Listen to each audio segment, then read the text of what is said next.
Gary being turned loose and finding stuff right away underscores the importance of doing this metal detecting. If he can go out there and find this stuff reasonably quickly, then there's probably a lot of it. There are curses, and then there are betrayals. For the millions of loyal viewers of The Curse of Oak Island, the two have suddenly become one and the same. The show, which built an empire on the promise of unearthing truth, has just buried its biggest one yet. Gary Drayton, the fan-favorite treasure hunter and the show's most energetic presence, was quietly and systematically removed from the narrative. Nothing's been said, but everyone's thinking it. Was Oak Island just one big trick? A ghost in the credits? It's one thing to chase a 200-year-old mystery, it's another to become one. Gary Drayton's transformation from the show's most beloved character into its most perplexing enigma was a masterclass in corporate ghosting.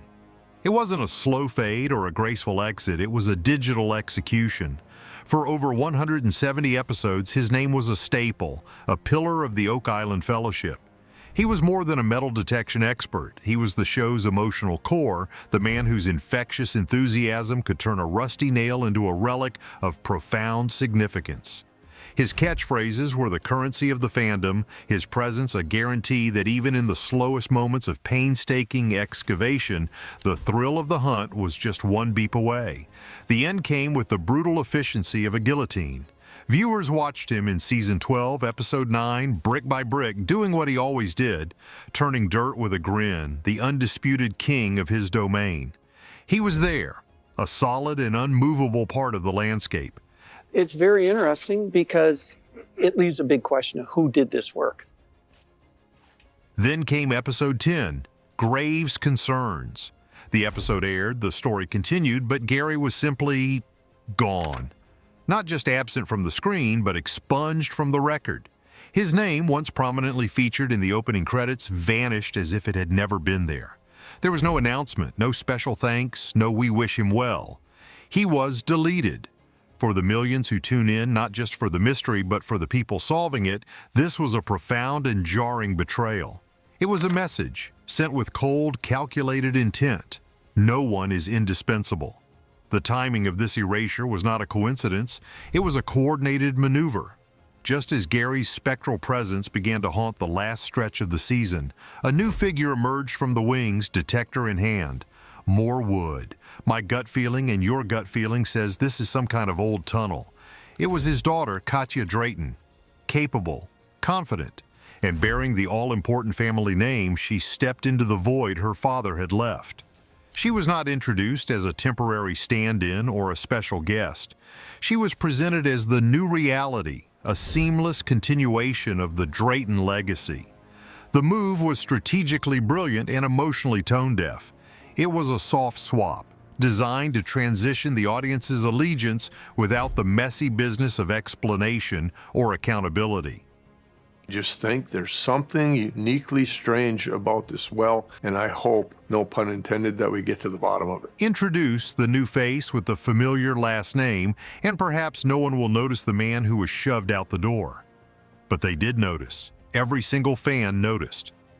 The introduction of Katya Drayton was not a happy accident or a heartwarming family affair. It was a move executed with the precision of a military operation. She didn't just stumble onto the set, she was deployed. A seasoned detectorist in her own right, having trailed her father on hunts since she was 7 years old, her competence was never in question.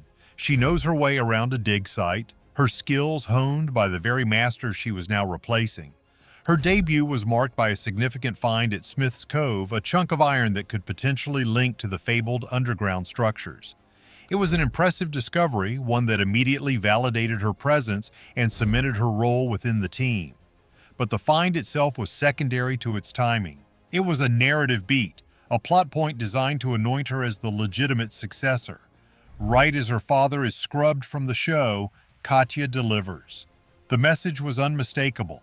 The legacy continues. The work does not stop. The Drayton magic is still here, just in a new vessel. This wasn't a passing of the torch, it was a seizure. A torch isn't passed in darkness and silence. This was a quiet coup, a behind-the-scenes power play that sought to leverage the family name to mask the controversial ousting of its patriarch. The producers seemed to be betting on a simple formula. continuity of name equals continuity of audience loyalty. This calculated maneuver, however, underestimated the intelligence and emotional investment of the viewership. Fans saw it for what it was, a sneaky, almost cowardly way of engineering a cast change. The lack of a formal welcome for Katya, the absence of any on-screen acknowledgement from the Laginas or the rest of the crew about the monumental shift felt deeply inorganic. It was as if the entire cast and crew were under a gag order, forced to pretend that this new arrangement was perfectly normal. This created an uncanny valley effect. The scenes looked right, the people were there, but the emotional truth was missing. The entire dynamic felt hollow. Katya was being positioned not just as a new team member, but as a replacement, and the show was asking the audience to accept this new reality without question. It was a demand for blind faith, a commodity that was already wearing thin after years of promised breakthroughs that led to more questions than answers. The Katya takeover wasn't just a storyline, it was a symptom of a show that had begun to prioritize producer convenience over authentic storytelling. The deafening silence and the fan rebellion. In the world of modern television, silence is never just silence. It's a statement. The absolute blackout from the History Channel and the show's producers regarding Gary Drayton's departure was a strategic decision, and it was a catastrophic miscalculation. And I thought, wow, maybe I'm on a tunnel. In the vacuum of information, speculation metastasized. Social media platforms, from Reddit threads to Facebook fan groups, erupted with a singular deafening question: where is Gary? The network, sitting on a ratings juggernaut, the most watched show on their channel, acted as if nothing had happened. They continued to promote the show, to tease new finds, to roll out episodes as if one of their star players hadn't just been benched, permanently and without explanation. This silence was not perceived as professional discretion, it was perceived as profound disrespect. It was a slap in the face to the millions of fans who had invested years of their lives in this story and these characters. These viewers are not passive consumers. They are an active, engaged community. They analyze soil samples from their couches, they debate Templar theories, and they know every member of the crew by name. To pull a fast one on them was not just risky, it was arrogant. The lack of transparency turned curiosity into frustration and frustration into anger. Every new episode that aired without Gary, every promotional tweet that ignored the elephant in the room, only fanned the flames. The theories that flooded the internet were a direct result of this informational void. Fans became digital detectives, piecing together clues. Had Gary demanded more money than the network was willing to pay? Had there been a major falling out with the Laginas or the producers over the show's direction? Was he battling health issues he wished to keep private? Or most damningly, had he simply grown tired of the charade, of pretending that every corroded piece of metal was a link to untold riches? The silence allowed the most cynical theories to flourish, poisoning the well of goodwill the show had spent a decade building. The network's refusal to speak didn't make the problem go away.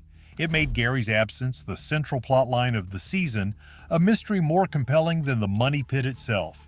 They turned a cast member into a cause, and their silence was the fuel that powered the rebellion.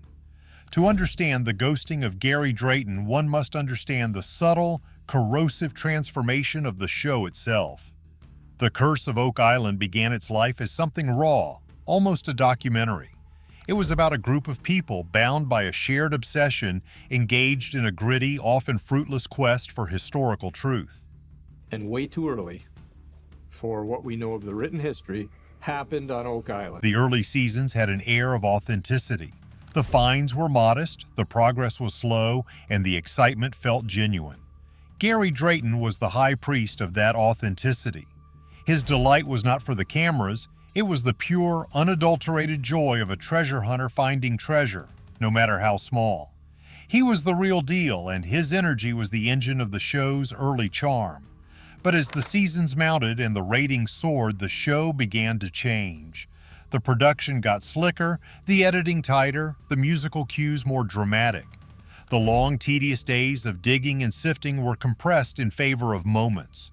The focus shifted from the process of discovery to the reaction to discovery. It became a show built for trailer clips. The gasp, the dramatic zoom in on a muddy object, the urgent call to the war room. Science and archaeology began to take a backseat to suspense and manufactured drama. The show wasn't just about the hunt anymore, it was about producing a television show about a hunt. Have you ever been a huge fan of a TV show, only to slowly realize that something feels off? You can't quite put your finger on it at first, but the excitement you used to feel every week starts to fade a little. For a lot of people who love The Curse of Oak Island, that feeling has been creeping in for a while. And for many, it all seems to center around one of the show's most popular characters, the treasure-finding machine himself, Gary Drayton.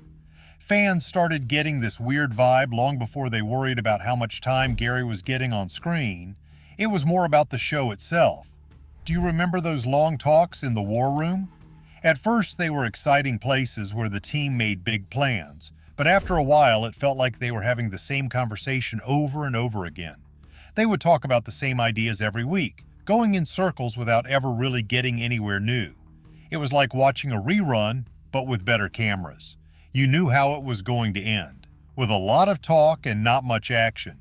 For some fans, seeing less of Gary Drayton was the last straw. He was the guy who reminded everyone of what the show was supposed to be about, the pure fun of looking for treasure. He seemed to be the one person still excited about getting his hands dirty and finding cool stuff. As he seemed to appear less, the last little bit of the show's realness felt like it was slipping away. It started to feel like Gary was the only one still digging for treasure, while the show itself was just digging for better ratings. To really get why fans feel so strongly, you have to understand why Oak Island is so cool to begin with.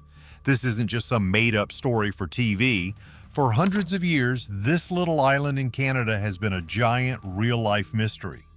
People have been telling stories about a huge treasure buried there, protected by clever traps.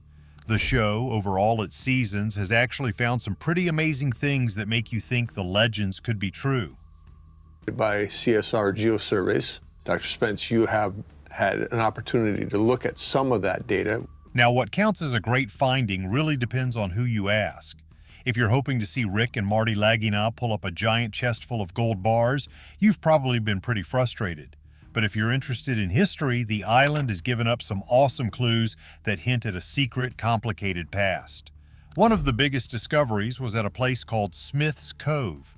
The team found parts of what looks like a man-made tunnel system designed to flood any diggers with seawater. This discovery lines up with old stories about the treasure being booby-trapped.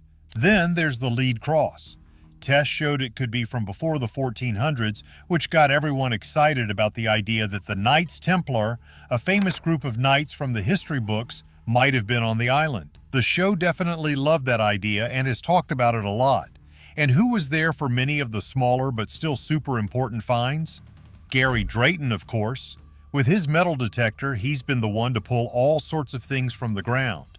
He's found old coins, including a Roman one that nobody can quite explain, buttons from old military uniforms, and simple tools from a long, long time ago. Each one of his finds is another piece of the island's giant puzzle. Plus, all that drilling the team does around the famous Money Pit has turned up some interesting stuff. They found pieces of wood from deep underground that are much older than any known stories about the island. They've also found coconut fiber, which is weird because coconuts don't grow anywhere near Canada. This has always been a key part of the Oak Island legend, suggesting the people who built the Money Pit came from very far away. These things might not be chests of gold, but for history detectives, they're just as exciting. Gary Drayton's vanishing act might be the real curse of Oak Island. Did the network trade truth for ratings? Smash that like, hit subscribe, and ask yourself, was this betrayal planned?